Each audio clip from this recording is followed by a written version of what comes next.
Hey everybody, Jonathan Bailor back, and I gotta tell you, I've recorded a lot of these sessions, and this is one that I have been looking uniquely forward to because we have a woman joining us today who I have had the pleasure of working with actually quite a bit over the past year.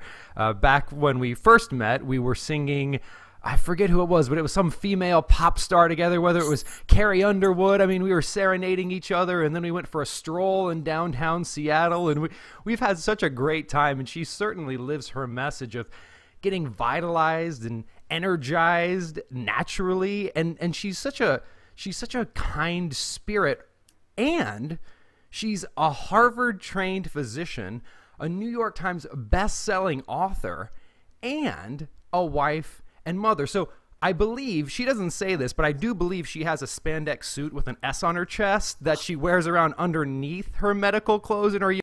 No, you didn't. Did you just tell everybody about that? She's like the female Clark Kent. But anyway, Dr. Sara Gottfried, welcome to the show. Thank you, Jonathan. The pleasure's mine. It's so fun to hang out with you.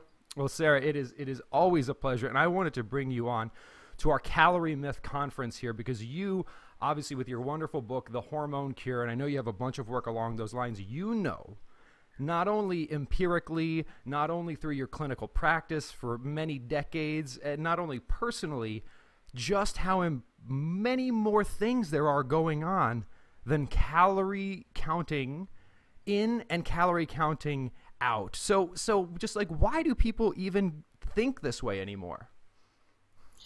They need to be kicked to the curb, honestly. I mean, it's one of the reasons why I just fell instantly in love with you, Jonathan. And I know that our spouses are okay with me saying that because I am so glad that you're kicking them to the curb. And I say that, in a very loving way. I'm not sure why we got into the mess.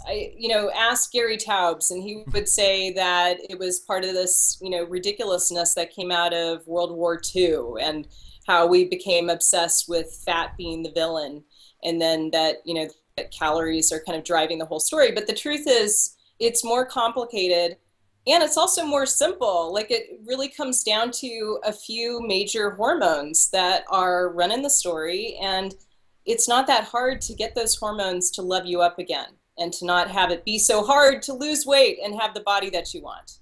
And I'm so excited to dig into that with you here, Sara, because I know specifically you have a lot of firsthand experience with some of the individuals who I think are hit hardest by these calorie myths. And those are specifically females, often mothers, who have spent quite a bit of time on this planet, have yo-yoed up and down because that's what they've been told to do, and are literally, and this breaks my heart, and this is what set me on this journey when I used to be a trainer, Sara, was you'd have these brilliant women, like doctors, like yourself, lawyers, just brilliant people who are eating 1,400 calories a day, exercising a lot, and are literally like, I swear to God, I'm doing everything I can to shrink myself in every sense of the word, which is so sad, and it's not working. What do we tell to those women? Well, there's a few things I want to say to them. I want to say it's not your fault. I think a lot of women in that situation, and I know what it feels like because I've had pretty much every hormone a woman can have, they think in that situation that they're doing something wrong. They're just not restricting enough, or they're not exercising enough, or they go to their doctor and they get told what I told in my mid-30s. I still remember this. It's so painful. It makes me misty thinking about it. I was about 25 pounds heavier than I am now when I was in my mid-30s. I had one kid, and I just couldn't lose the weight. It was my time in life where I just came up against that brick wall, and I could not lose the weight.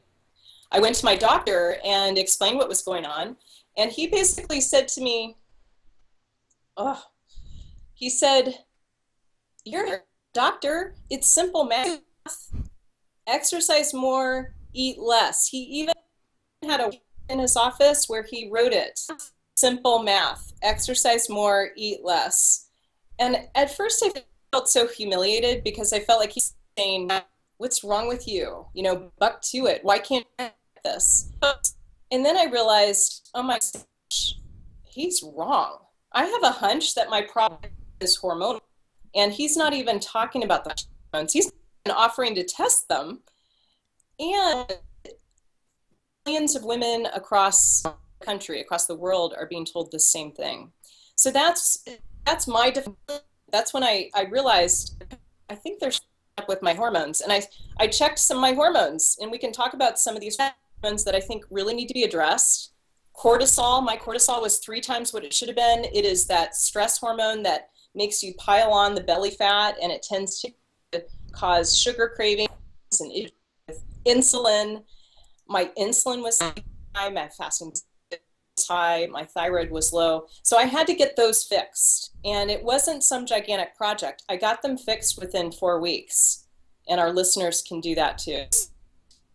Sara, I so appreciate you sharing that story with us, because I know it's not easy to recount, but therein lies so much hope, because like you said, it's more complicated, but it's also very simple, because when we talk about how these hormones can have such a profound effect, I know it's a little bit silly, but one example I give to people, which helps them understand immediately, and I'm hoping you could take it a little bit deeper into more healthier ways to think of hormones, but this is just illustrative, is everyone kind of gets that if you just take steroids, like your body builds muscle. Like it just take steroids, sit on couch, you will build muscle. So we all understand the power of hormones, but we seem to forget when it comes to weight regulation. So what are some of the key hormones we need to be thinking about, and then how do we influence them?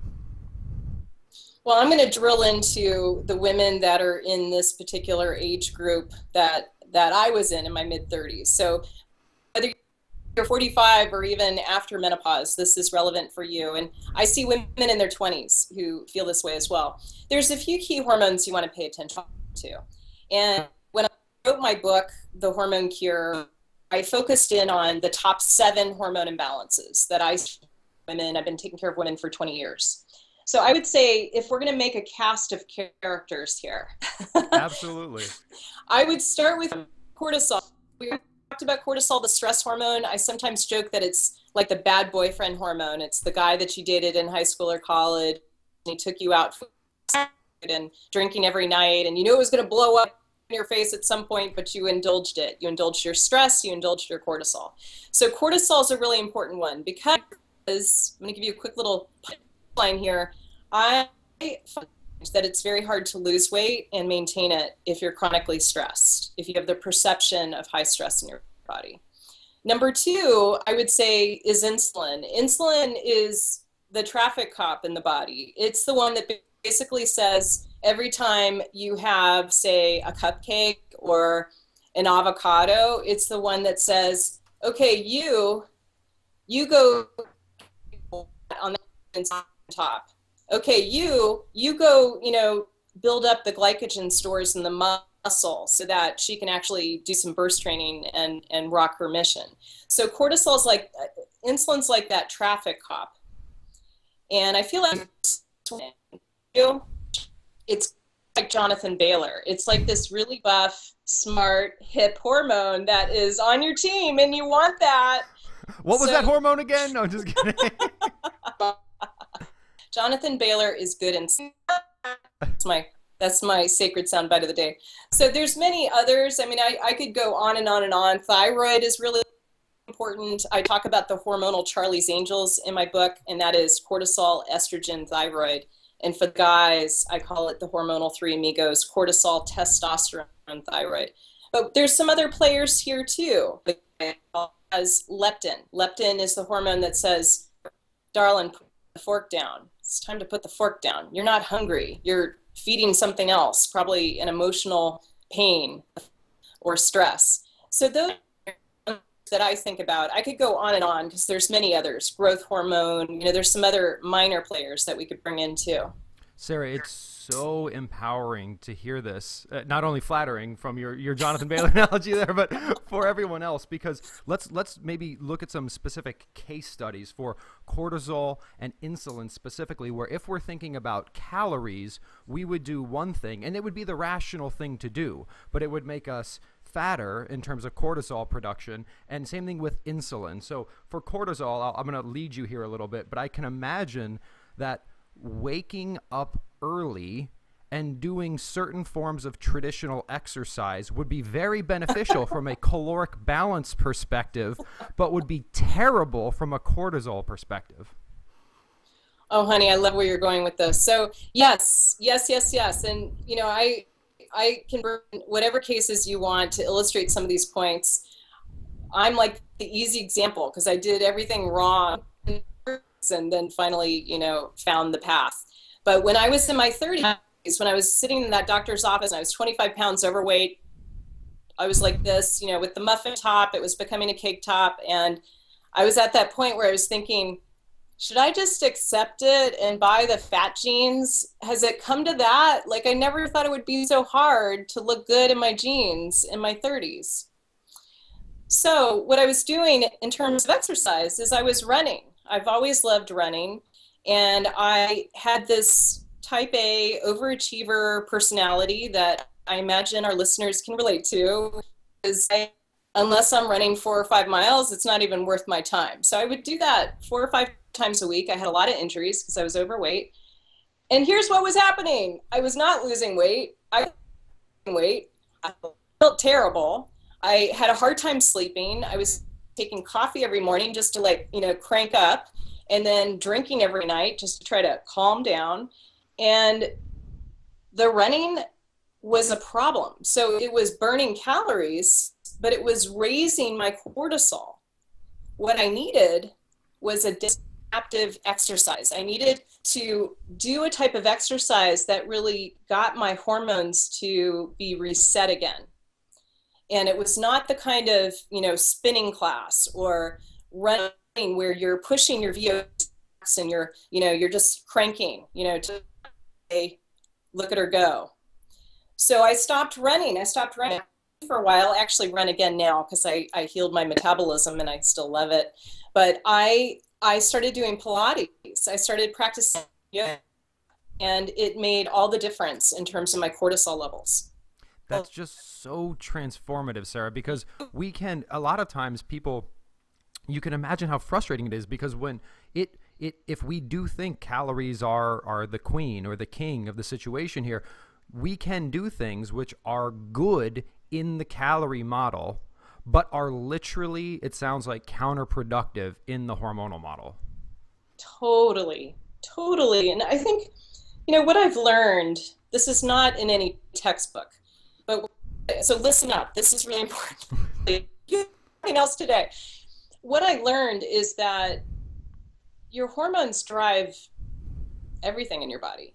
I mean, yes, we got to pay attention to your DNA. We've got to figure out the cell to soul philosophy that works best for you. There's ability and lots of upstream and downstream controls, but your hormones drive what you're interested in. Metabolism, they are the small hinge that swings big doors. And when you're chasing after the calories, most of us find it doesn't work. And another example, another case study, insulin was wonderful on your list, where if the 100-calorie snack pack is correct, it only has 100 calories, and in fact, it probably has way fewer calories than that avocado. But from an insulin perspective, is that the right way to go? Oh my goodness, those snack packs! I tell you, another little vignette. When I was having so much trouble losing weight after kid, I've got 2 kids now, I started going to Weight Watchers. And in Weight Watchers, they encourage this kind of snacking. You know, at that point, they had a point system, and you would do these 100-calorie snack mixes or pick what kind of food you wanted to eat as long as you stayed within the calorie range that they wanted you to be in. I would take those little snack packs, and I'm an addictive personality. So if something's worth doing, it's worth overdoing in my mindset. And it's very hard for me to control that. And cortisol kind of feeds the whole story. So I would have one of those snack packs or 3. And yes, the idea is that you're restricting your calories. You got your little portion control, you're moderating, but it doesn't work that way. When I eat an avocado, it tells my insulin, hey, Jonathan Bailor, come on, let's go burn some fat. That's what happens. If I have those snack packs or 3, instead the snack packs say to my body, my liver, my DNA, they say, hey, Jonathan's away. He's on sabbatical, and we got a chance here to store some major fat. So let's get busy. Let's, she can't wear jeans. She's got this party coming up. She's not going to wear that dress. Are you kidding me? Let's go store some fat. It's not pretty. It's not pretty at all. And I love what you talked about in terms of this almost tricking your body with 100-calorie snack packs. Reminds me of something my mother used to say to me where when I was little, I would say, well, mom, I've been thinking about this. Do you think I should do it or not? And she said, Jonathan, you answered your own question. And I said, Mom, what do you mean? She said, if you have to think about it, the answer's no. And like, if we have to take something in such small doses, isn't that a hint that maybe it's not the right information to be feeding our body in the first place? Totally true. I mean, you just described all of functional medicine in one sentence, which is food is information for the matrix of your body, from your DNA to, every breath that you take. And we need to think about the information in that way, not as, okay, let's trick the body by having this 100-calorie snack, which, oh, by the way, probably has genetically modified foods and empty calories and not the kind of information that your DNA most needs. And Sara, you, with your background in functional medicine, as well as, of course, your top of the line traditional training, I love talking with you about more of the deeper, the connection between the brain and the body and the more emotional side of some of these things, because you can back it up with the science as well. And one of the more nefarious aspects of these calorie myths that I really disdain, and especially for our wonderful, strong females out there, is this idea that your body is wrong or stupid or broken by default, and unless you consciously intervene, it's going to do too much or going to do it wrong. And we need to consciously monitor and watch ourselves. What are your thoughts on that? Well, I think that's completely wrong. I believe that we're all born with this innate intelligence in our body. And when things are not working as planned, when you're 25 pounds overweight like I was, or your mood sucks, or you want to go to divorce court for one reason or another, I think what we need to do is we need to take that message and decode it. Because there's something about the innate intelligence of the body that's not coming through. You're not getting the download. Mm-hmm. There's something that's in the way. There's something that is obscuring your knowledge and your way of, being your best self. So maybe we should get more specific, because I think this can get abstract really fast, but I really believe that it's important to get away from masking symptoms. I mean, if we're honest, that's really Western healthcare.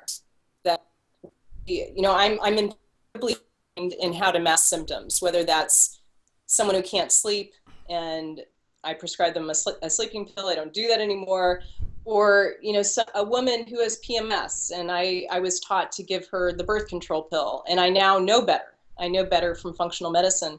But I really believe that the body is trying to give us information. And if you're storing fat, that's a message that we want to decode. There's a lot of layers to it. I'm not saying that it's only biology. There's emotional issues there as well. There's addictive qualities to certain foods, especially sugar. And we need to understand these pieces and how they relate to the symptoms we have. So it sounds like the approach is not to just do less of what's causing the problem, but to look something more deep inside and take a different approach, or don't touch the stove more gently to make your hand feel better. Rather, don't touch the stove at all and listen to your body when it says, ow, the stove is hot, stop doing that. That's right. And, the cool part here is that it's not like you have to turn yourself into a science experiment, because a lot of this is worked out already. We've got Jonathan Bailor with this amazing book, The Calorie Myth. You have gone through thousands and thousands of studies and distilled them so that we don't have to. So hooray for that. You know, we want to find the simplifications. We also want to find, okay, what are the truths that come through and are consistent study after study after study, such as the way that your body deals with fat, or the way that your body deals with refined processed carbohydrates versus slow carbs. So I think that kind of information is really important to share, and to say that, you know, we've got to figure out how to be more aligned with the intelligence of the body. It reminds me a little bit of positive psychology.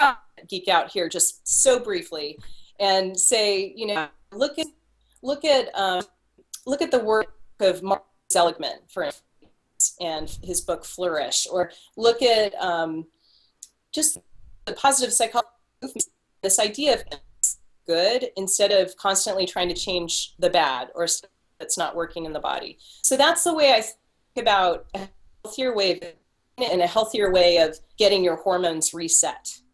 I love it. It's almost a mindset of abundance, and reminds me of a story I heard of Mother Teresa, which was, she was once asked if she would march against the war in Vietnam, and she said no. And the people were surprised and said, really? We thought you would be interested in this. And she said, well, as soon as you have a march for peace, I will be there. And it's, so what are some of these lifestyle choices that have been consistently demonstrated in the scientific literature, and that are this more of an abundance, what to pursue, what should we be doing?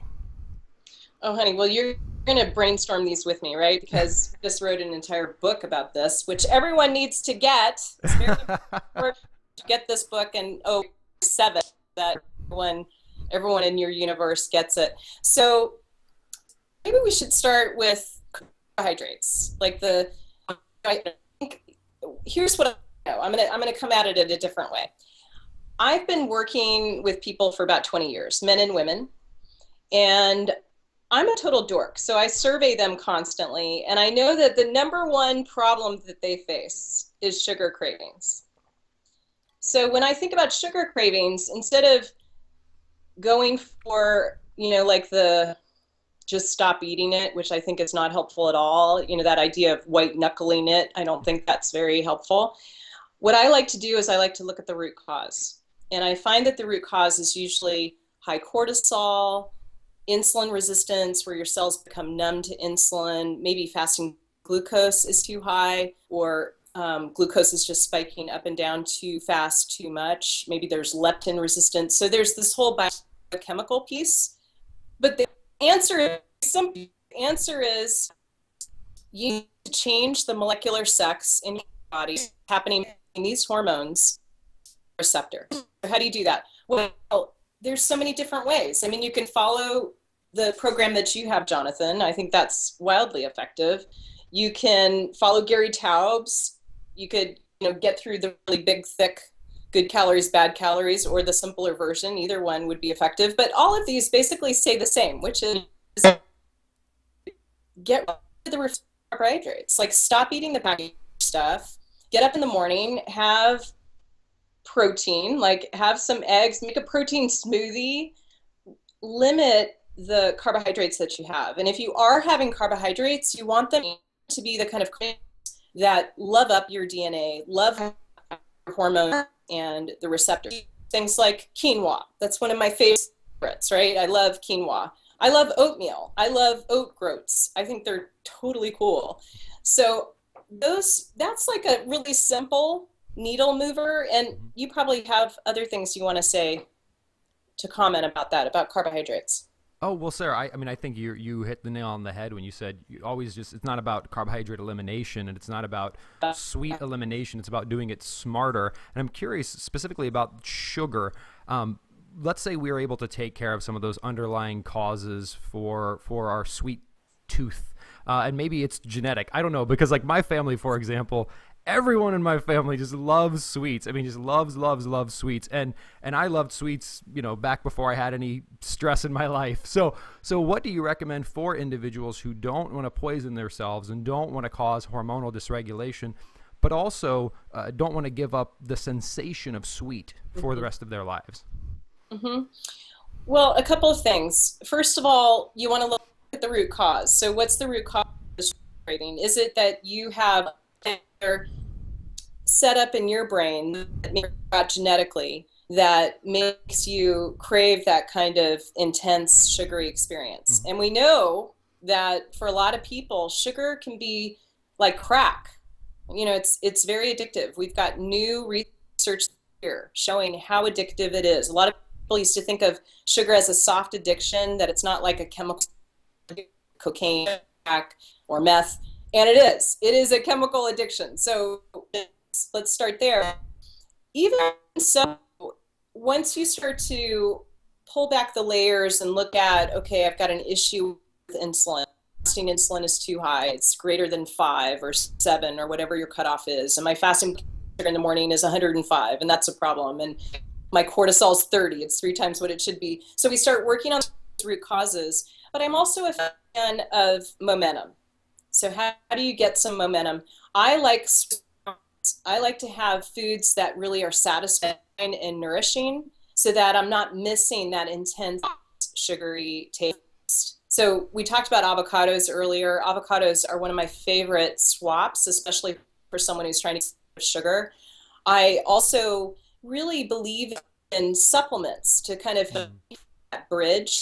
There's some supplements that can be very effective, like L-glutamine or even rhodiola, especially high cortisol, can help you with sugar cravings. I like people tyrosine can help you focus. I also like dark chocolate. I think once dark cacao nibs would be my first choice. But if you have someone who's just tasting dark chocolate and not so in, say 80% cacao as a bridge. So those are a few of my favorite swaps. And if you're trying to talk about sugar substitutes, we could go there too. Well, absolutely. I do want to talk about sugar substitutes, and I want to tell you that, what my favorite thing about cacao nibs is? Tell me. Just the word nibs. Like, don't you just like saying nibs? Like, I want to get a little Boston Terrier and just name him Nibs.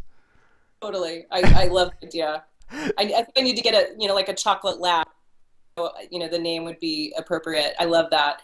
Yeah, I love cacao nibs, and they, I have some sitting upstairs. I'm down in my study, and I've got some upstairs on my island, just out for, people to enjoy. I like to put them on smoothies. I love chocolate, so, I need chocolate in my life. And here's the cool thing. We know that chocolate lowers your cortisol level. So here's one of those swaps that I think is super yummy and helps you step away from the cupcake or, the gluten-free item that seems to be a health food, but actually it could be full of sugar or fruit juice or other things that are not good for you. Well, Sarah, to your earlier point of there's any number of lifestyles which are all really quite similar. I mean, at the end of the day, I don't care if you're vegan, vegetarian, paleo, South Beach, Atkins, SANE, whatever. I mean, it's don't eat processed garbage, eat things found in nature, and there's some disagreement. In your clinical experience, and then also with some of the cutting edge research I know you're doing for your upcoming books, have you found there to be, for individuals who maybe have yo-yoed many times, have had a few children, have had chronically high stress, it's these things which, in addition to what we just mentioned, until they get these right, or until, like, don't feel hopeless until you've also tried X. Have you found anything like that? Oh, definitely. So there's a couple of different types that I see along these lines. For women who are chronically stressed and are struggling with their weight, especially if they've had that yo-yo experience, what I often find is that they have food intolerances. So maybe they have a reaction to gluten. They went through a period of high stress. Maybe they have gluten intolerance. Maybe they have antibodies. Maybe they don't. But often I find that it's almost like a gateway food that leads to multiple intolerances. So when I was in my 30s, for instance, I found that I was gluten intolerant. I had antibodies to gluten. I didn't have full-on celiac, but I had some bloating and some constipation that would happen. I had a dairy allergy, a dairy intolerance. So it's common for these to go together. And I think that those are really two very important foods that you want to remove as part of a modified elimination diet to see if you can get cortisol down. Because if you're having a reaction to some of these common food intolerances, then it could be cortisol in your body. So that's another piece that I think is important. And then another one is with the thyroid. I find that for many folks who suffer with their thyroid, and we know that we have millions of people who are undiagnosed, even though, they're trying to get their doctor to run their labs and look at them the way that I talk about in my book.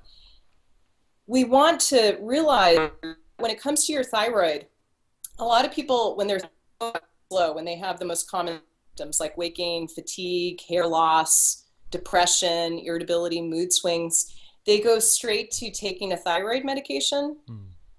And I want to just say in this place, it's much more effective if you use food as your medicine. And that's not me. That's like Hippocrates, right? So, just making sure that you're getting the copper and selenium that you need from your food. We need these nutrients. And when you're missing certain nutrients, it can cause hormonal problems to weight gain and the yo-yo issue with your bathroom scale. Sarah, that's absolutely brilliant, and it seems like, to use an analogy I sometimes use, which is, it's like if we have a broken ankle, we can go get crutches and sit in a wheelchair if we'd like, and that will enable us to move around, but why when we can just first fix our ankle? And it sounds like we should not lose hope, and that your experience for decades and your formal medical training, as well as more of even from a spiritual side, we absolutely can fix the system itself rather than just starving that system. That's right. I had a patient that I saw last week who reminds me of what you're describing. And it was a woman who is 42 years old, came to me and she said, listen, I work really hard. I'm not going to give that up. I'm not going to go to yoga, so please don't tell me to go to yoga. And I cannot lose no matter what I do. And so I'm thinking, what I'm going to try next is a juice fast. What do you think? And I had to break the news to her that I did not think that was a good idea. I know that many people have a good experience with the juice fast. I'm not knocking that. I'm like you. I'm agnostic when it comes to all these different food plans. But I think restrict calories and then start eating in a normal way, or, kind of back to business as usual, that's when the problems happen. So I think it's so important to have faith and to hold out the hope and to realize, okay, what does science tell us? Why don't we start with that? What's going on with your biology, and how do we hit the reset button and start to change things fast? I love that, Sarah. Well, folks, obviously you can tell that Sara is not only just a interpersonal delight, but also a professional delight as well. She's got the steak and she's got the sizzle, which is wonderful. and Sara, your New York Times bestselling book, which people can read now, is called The Hormone Cure, correct? Yes, I think I have it here somewhere. Here it is. The Hormone Cure. I love it. So if folks are interested in hearing about this cast of characters, which they should be thinking about instead of, or more fairly, in addition to maybe calories, they could check out that book. And I know you have a massive amount of videos and resources online as well. Can you tell us a little bit about how we can heal our hormones with those? Oh, definitely. So I like presence. Let me just say, one of the best ways to balance your hormones is to rock your oxytocin. Oxytocin's that hormone of love and bonding. It's one of the reasons why I love Jonathan. Not only does he help my insulin, he helps my oxytocin. So I believe in presence. And when you buy my book at thehormonecurebook.com and you submit your receipt, I have lots of presents for you, including some interviews that I did with Danielle Laporte and Dr. Cass and Marcy Scheimoff. So yes, we have lots of prizes for you. And I love this talk of gifts because really it seems like what we're talking, I mean, we have to remember that health is supposed to be healthy and invigorating and vitalizing, right? I mean, is that a good, maybe just a general takeaway for the audience is, tell me what you think about this, Sara. If what you're doing to be healthy is making you feel sick, chances are that might not be the right approach. Yeah, this sounds like maybe a corollary of what your mother told you. So yes, I totally agree with that. I would say, if you're not having fun, there's some problem with your hormones and with, what you're putting in your mouth. So let's fix it right now. Don't endure another day of not having fun. Brilliant. Well, Sara Gottfried, as always, thank you so much for joining us today. And what can we expect next from you? Obviously, the Hormone Cure book, New York Times bestseller. I mean, are you going to do a couple more of those? What's next? Well, my next book that I'm working on right now is going to be released in about a year, and it is a soul philosophy about how to reset your hormones in 21 days. And it's in these 72-hour bursts to fix your 7 hormones and metabolism. Well, it sounds like if folks want to stay up on that and everything else you're doing, they could just check out your website, which again, remind us of that URL. thehormonecurebook.com. I love it. Well, Dr. Sara Gottfried, as always, it's an absolute pleasure. Thank you so much for sharing your time, insight, and humor with us today. My pleasure. Thanks, Jonathan. Thanks, everybody. Thank you, listeners. And again, Sara Gottfried, please check out her book, The Hormone Cure. Absolutely brilliant. Just do a web search for her name. There's all kinds of good stuff online about her, helping you to heal your hormones and live your best life. So remember, this week and every week after, eat smarter, exercise smarter, and live better. We'll chat with you soon.